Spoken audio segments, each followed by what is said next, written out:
Hello everybody, we're going to quickly make a wiring diagram. We use these to help people hook up the wires that might not have as much experience as you do with the microbit. Let's just grab, for the sake of purposes, a buzzer. So I use the arrow tool, I'm able to go ahead and move it around.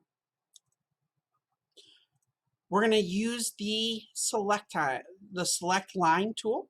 There's two that could work. The curve seems to work out okay. The scribble might be the best. So I know a buzzer is defaulted to pin 0. So I'm going to go ahead and connect the two with a wire.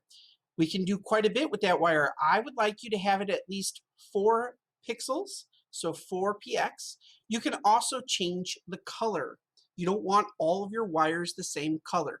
What color you use doesn't bother me as long as it's easy to see. The other tool that you could use is you could use a curve tool.